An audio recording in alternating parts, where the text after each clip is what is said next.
I wanted to talk about. The last life event where I feel there was a big lack of closure was a lack of closure when one of my best friends of 5 to 7 years passed away.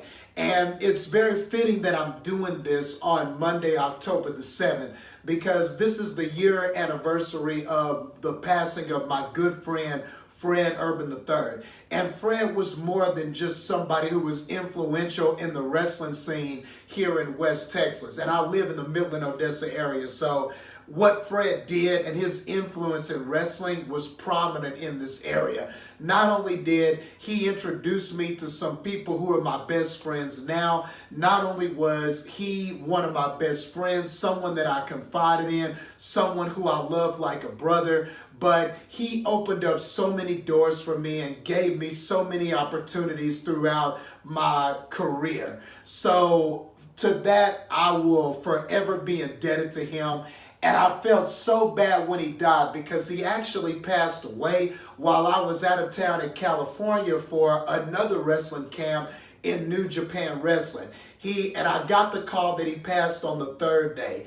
And I felt so bad about this. And this is where kind of that lack of closure comes in my life yet again, because I wasn't able to share any last moments with him. I wasn't there when he went to the hospital, and it seemed like he went initially for something minor, and then it just wound up being more than we thought. And it just blindsided us again, kind of like my family and my brother's death.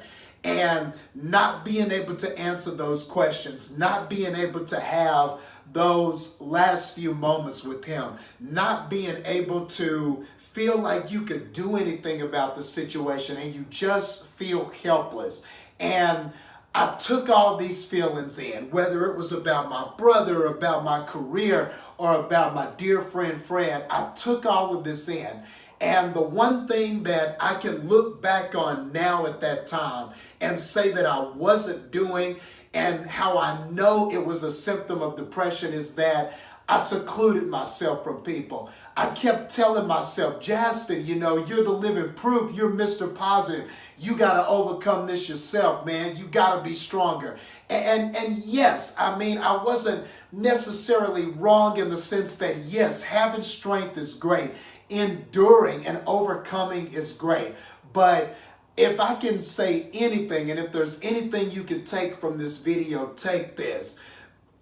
It's okay to feel like you're helpless. It's okay to let others know that you're hurting. It's okay to feel like you don't have control and you can't answer all the questions. And at the time, I thought it was acceptable to just bottle all that in and handle it myself. So I wasn't talking to anybody. I wasn't hanging out with people who also lost Fred and sharing in that grief and that pain. I was taking it all in myself. I wasn't confiding in any family members, and I felt so alone, but it was almost like it was this self-inflicted loneliness at the same time. And that's how I know I was depressed, because that is one of the big symptoms of depression. You seclude yourself. You're not sharing with anybody. You're not talking with anybody. And you're taking on all of these things alone. And I'm just here to say that that is not the way to approach this. And normally when you are depressed, the common knowledge is that you reach for outlets, and a lot of times those outlets aren't positive. And that's exactly what I did. I started not only secluding myself, but I started emotional eating. Gained a ton of weight in that 5-month span. Over 30 pounds of extra weight was on my body. I was less confident. I wasn't motivated in the gym. So it had this domino effect, and it started affecting everything. My personal life, who I allowed myself to be around, which was no one. And it started to affect my physical life, how I was performing in the gym, how I was performing in the ring, and my eating habits.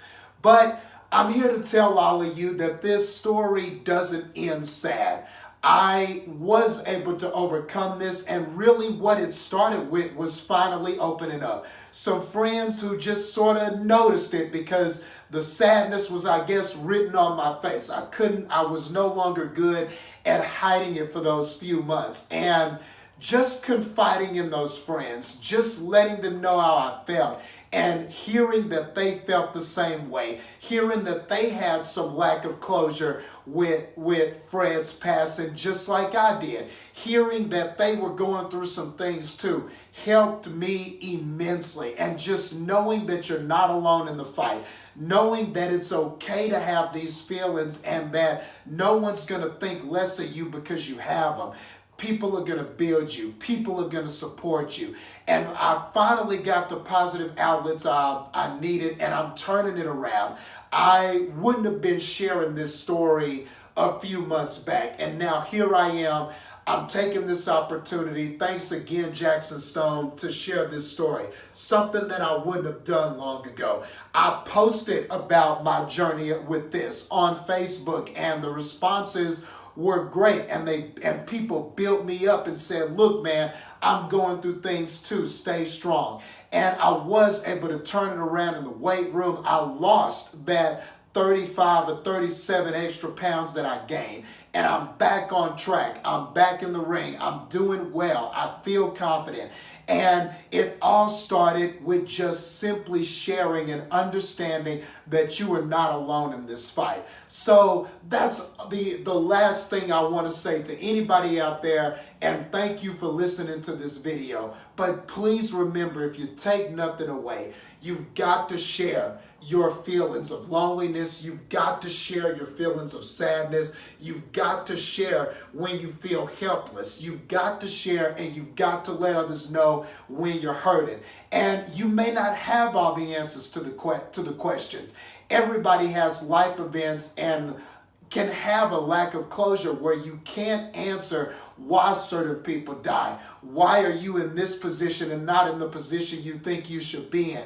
You're not going to have all the answers to those questions, but you've got to know, and you've got to understand, and you've got to have the answers to how it's making you feel. And you've got to share that, and you've always got to be in tune with how you're feeling, because that is how you're going to counter this stuff and reach for the things that you really need to overcome that.